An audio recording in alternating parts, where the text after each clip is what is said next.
देखिए, मैं आज अपने छोटे बेटे के पास कनाडा आया हुआ हूँ। तो यहाँ बारिश बहुत होती है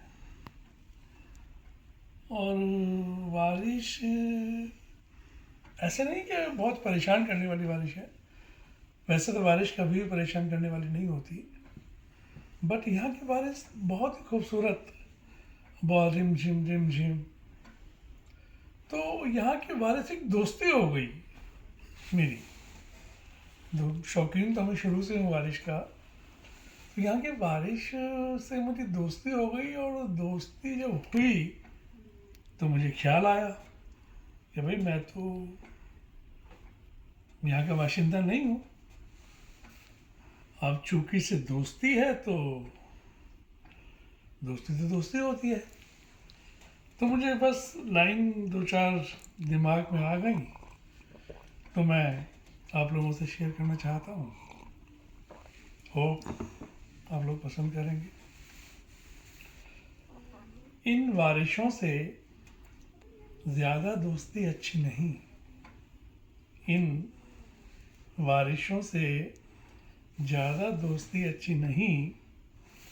कुछ तो ख्याल करो, कुछ तो ख्याल करो अपने कच्चे मकान का।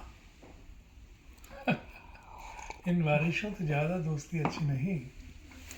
कुछ तो ख्याल करो अपने कच्चे मकान का।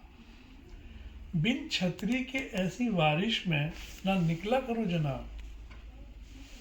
बिन छतरी के ऐसी बारिश में ना निकला करो जनाब।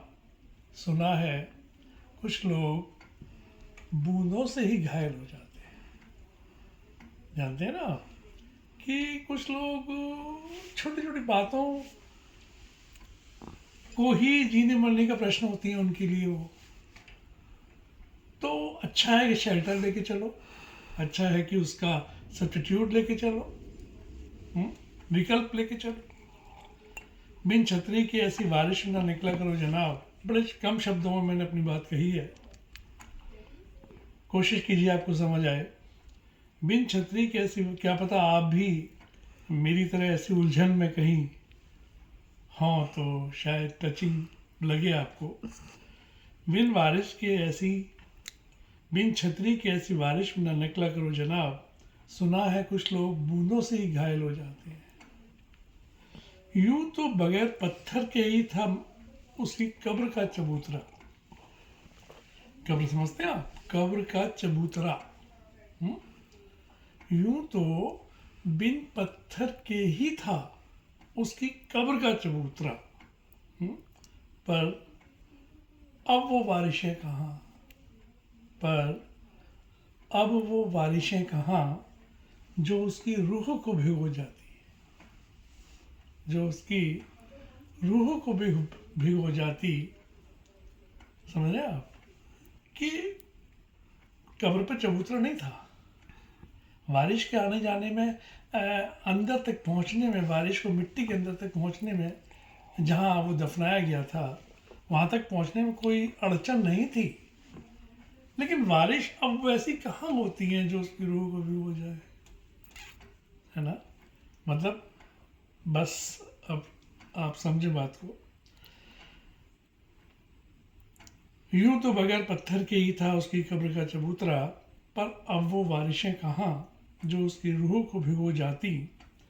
वैसे तो बारिश अपना काम कर रही थी मुकम्मल, बहुत अच्छी तरीके से। ये जो बारिश में देख रहा हूँ, बैठा हुआ हूँ पिंटू के पास देख रहा हूँ। देखिए बाहर बारिश भी हो रही है, तो बस यूँ ही लिख दिया। वैसे तो बारिश अपना काम कर रही थी मुकम्मल, पर अभी एक दरख्त सूखा खड़ा था। पर अभी एक दरख्त सूखा खड़ा था। जैसे मैं बैठा हुआ हूँ ना, सूखा हूँ। बारिश तो अपना काम मुकम्मल कर रही है, जो उसकी जद में आ रहा है सबको भिगो रही है, सबको खुशियाँ बांट रही है, सबको अपनी आलिंगन में ले रही है। वैसे तो बारिश अपना काम कर रही थी मुकम्मल, पर अभी एक दरख्त सूखा खड़ा था। बहुत ही खूबसूरत नज़र आता है पानी में अपना अक्स। आपने भी देखा होगा। आपने कभी देखा अपने तालाब के किनारे, नदी के किनारे, समुंदर के किनारे आप कहीं पुल पे खड़े होते हैं और अपना शक्ल देखते हैं तो आपको नज़र आती है। हाँ, किनारे खड़े होते हैं तो आपको अपनी शक्ल नज़र आती है। तो सुनिए आप ज़रा, वह बहुत ही खूबसूरत नज़र आता है पानी में अपना अक्स, मगर बारिश की बूंद पड़ते ही बिगड़ जाता है। मगर बारिश की बूंद पड़ते ही बिगड़ जाता है। दूर दूर तक बारिशें हैं, जहाँ जहाँ तक जाती है नजर। मैं देख रहा हूँ कि लंबे लंबे पेड़ खड़े हैं, जंगल है यहाँ काफ़ी। दूर दूर तक बारिश हो रही है, मुझे बहुत दूर तक नज़र आ रहा है। यहाँ सब दूर दूर तक हैं बारिशें, जहाँ जहाँ तक जाती है नज़र। एक दो आराम गाह थे राह में, एक दो आराम गाह थे राह में, वो भी टपकने लगी, वो भी टपकने लगी। बारिश, ऐसे दौर की जब बारिश होती है तो आदमी कहीं ना कहीं थोड़ा शेल्टर लेने की कोशिश करता है, या शेल्टर पर भरोसा रखता है कि मैं मंजिल तक, अपने घर तक पहुंच जाऊंगा सही सलामत। उसी को लेके लिखा है। मेरा थॉट ये है, दूर दूर तक बारिश है, जहाँ जहाँ दूर दूर तक है बारिश है, जहाँ जहाँ तक जाती है नज़र। जो मैं फील कर रहा हूँ, जो मैं देख रहा हूँ, वही मैं लिख रहा हूँ। लेखन दो प्रकार का होता है।